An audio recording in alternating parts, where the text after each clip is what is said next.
Well, thank you very much indeed for joining us on this WPP BAV 1111 Insight series.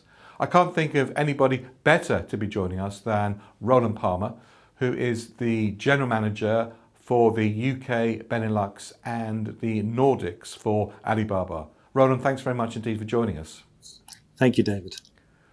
Well, I suppose the dust hasn't really settled yet on 1111, Roland, and this might be a little bit of an unfair question, but I'm going to ask it anyway. Looking back at 1111, what are your key highlights and why?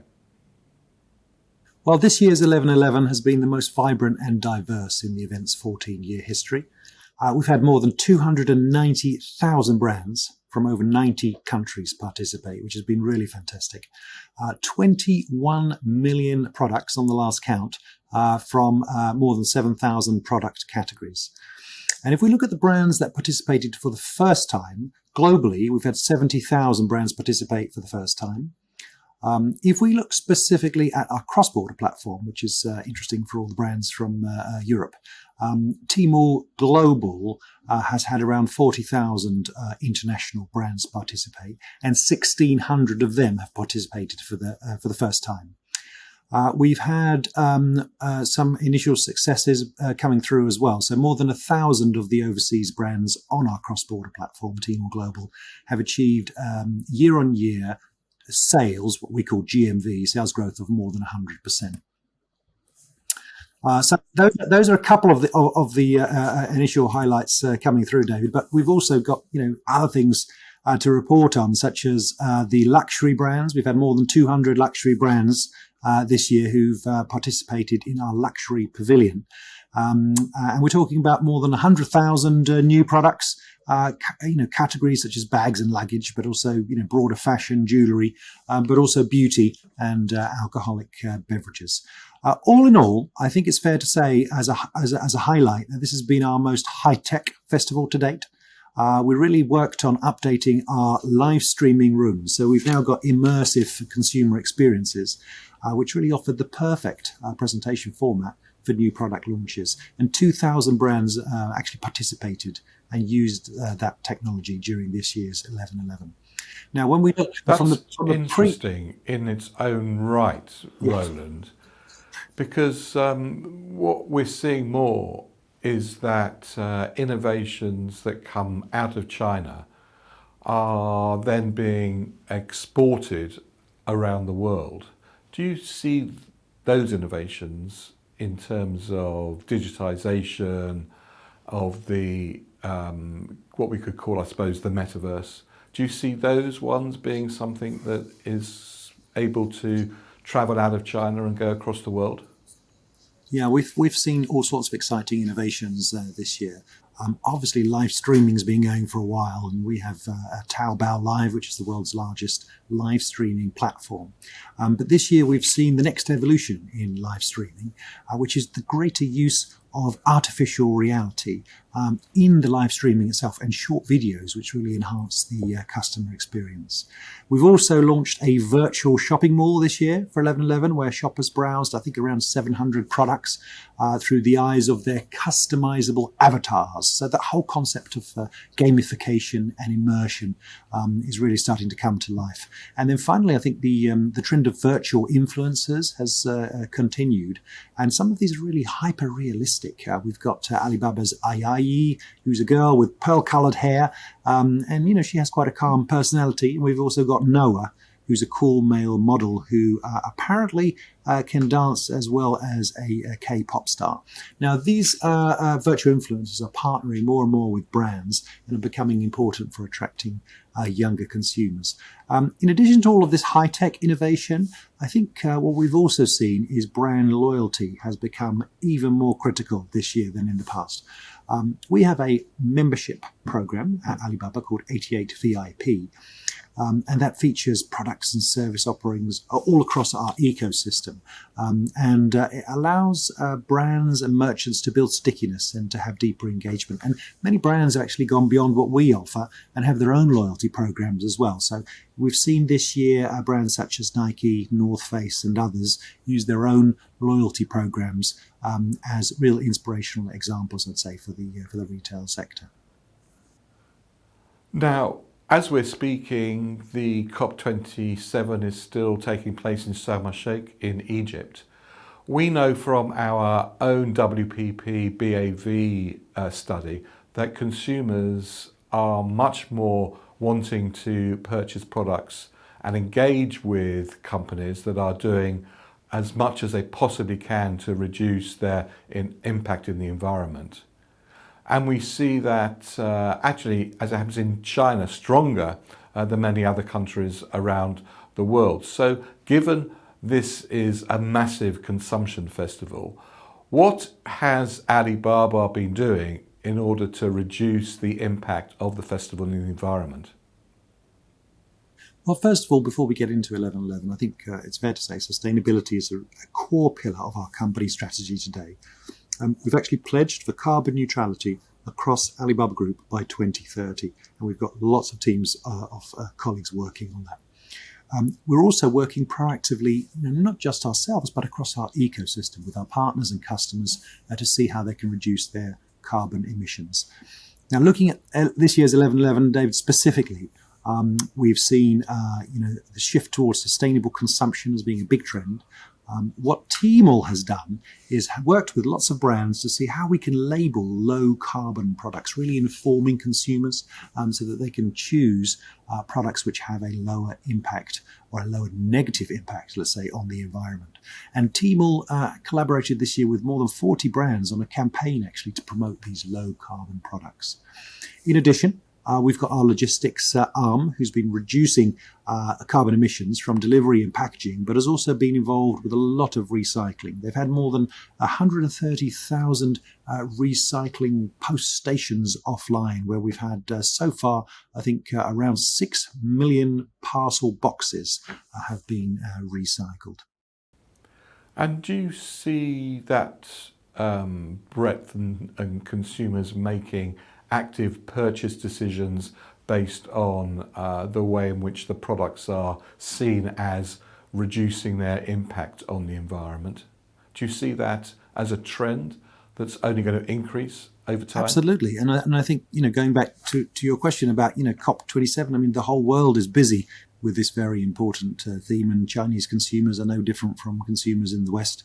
And we've seen brands such as Procter & Gamble and Haier and ThinkPad have started to give sustainable shopping bags for free this year to consumers.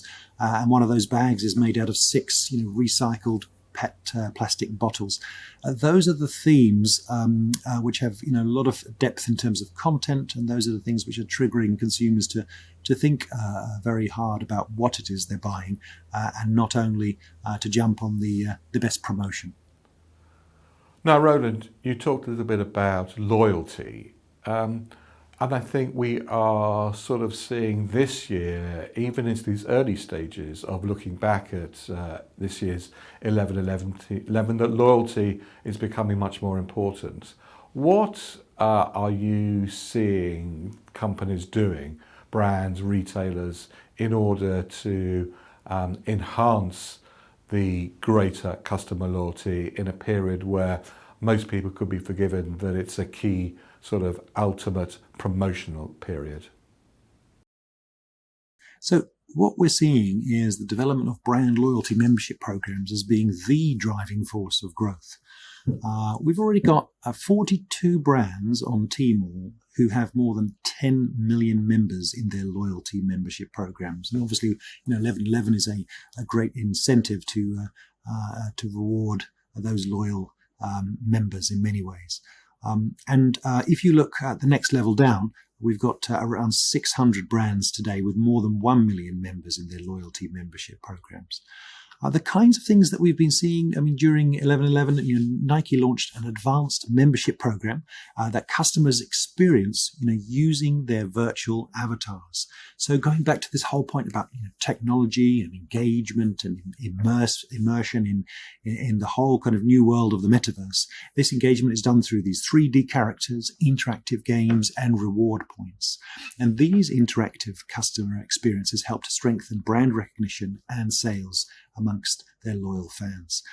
Live streaming, of course, is also key, and we see there how new technologies such as extended reality on Taobao Live, again, creating more immersive content and therefore helping build loyalty and driving growth at the end of the day for brands. Now, Roland, you look after many countries across Europe. You seem to have got all the cold countries, actually. So maybe you should get a few warm ones for the summer. But given what you're seeing from brands from the UK and from the Nordics and the Benelux countries, are there any common characteristics of brands from those countries that have done and performed really well in the run-up to 11.11 and during 11.11? So Chinese consumers, I mean, this has been going on, I would say, for almost 10 years now. They're internationally minded, they're attracted by quality ingredients and the provenance of the European products, especially in certain categories. The last few years we've seen the tremendous rise of the health and wellness category, beauty, and also food and beverage. So lots of opportunities for European brands, whether they're from the cold part, as you call it, of Northern Europe. Not so cold as it used to be, by the way, David. Things are warming up, as we mentioned earlier, in the world. Or from Southern Europe. Quality products are remaining in high demand. And I think, the key thing, I think, for European manufacturers and brands is to understand that Chinese shoppers consume media very differently. And successful European brands fully embrace the innovative technologies which we can offer through our platforms, such as live streaming. And it can be live streaming using the key opinion leaders and increasingly more and more with key opinion consumers, plus a brand representative. This can be very, very effective for brands as they enable Chinese consumers to better understand a European brand, not only its quality, but what are its points of difference, and therefore establish a much deeper connection. Successful European brands, what we're seeing is they quickly test all of these things, they learn, adapt, and then come with new solutions. We've got a couple of lovely examples actually coming from the UK. Vitabiotics has been going with their flagship store, it's the British Vitamins brand, on Tmall Global since 2015. And since then, China has become one of the company's top 3 export markets. They've worked very closely with us and our category teams, and they've really understood the local dynamics and how to capitalize on the Chinese health and wellness trends. During this year's 11.11, Vitabiotics had a 35% growth on Tmall Global, which was also driven by the launch of their flagship store for its Perfectil product. We have other examples coming out of the UK, such as Holland & Barrett, and I think what they've done is they've jumped into the whole world of virtual key opinion leaders in live streaming, and they used during 11.11 a KOL who was able to answer questions from consumers and really to replicate with this technology the product expertise that they have in their offline stores and what they're famous for in the UK. And one final mention, I could go on, David, but I know we don't want to go through all of the brands, but one final mention is a new one on our platform, which is Fortnum & Mason. And they're really kind of their first 11.11 developing a test and learn approach. They did a live stream from their store in Piccadilly, London on the 4th of November. They engaged with viewers and they reached around 25 million exposures in the first 2 hours. And their famous gift hamper with tea and biscuit products was one of its top selling items during the festival, and really tapping into the Chinese trend for high-end gifting. Roland, many people who are watching this will, of course, know Alibaba in relation to the opportunities in China. Is there any relevance for Alibaba outside of China? Well, interestingly, our company mission since our inception in 1999 is to make it easy to do business anywhere. So that's clearly not about only selling into China. Alibaba.com, I think, is a great example of this. It happened to be our first business back in 1999. And this is our global B2B e-commerce platform. We've got currently more than 40 million active buyers in over 190 countries, from the States to India, from Brazil, all the way, across all of the EU. So, whilst this was started as a platform to help Chinese manufacturers export to the world, today it is really open for any manufacturers from any country to sell to buyers all across the world. There are a couple of great British brands, SMEs, who've taken full advantage and have now discovered the platform. It's not only a place where British brands can buy products, but also where they can sell. We have the Edinburgh Natural Skincare Company, who's recently joined. They have a couple of stores, physical offline stores in Edinburgh, and in addition they're now selling to the world, taking advantage of the quality and heritage associated with British brands. And another nice SME, a British protein business called Boost Ball, has also just joined Alibaba.com to boost its export potential. So I think the opportunities there are endless for more and more British manufacturers to come on board. Now, you make an interesting point there, Roland, that the relevance for SMEs. Now, there might be many SMEs watching this who are thinking, well, 1111 is only for the very big, maybe international, global brands. What would you say to them about the opportunities for them for 1111 in 2023? I would say that working with SMEs is in our DNA. We've been doing it since '99. In fact, that's where we started. And so we're really committed to creating a level playing field and opportunity for businesses of all sizes. So what does that mean? Yes, we work with luxury brands and global household names, but we're also open for business with ambitious UK SMEs. We have some nice examples who've just taken part in 1111 this year, such as Smooth Skin, Hawkins and Brimble, and Shake Up Cosmetics.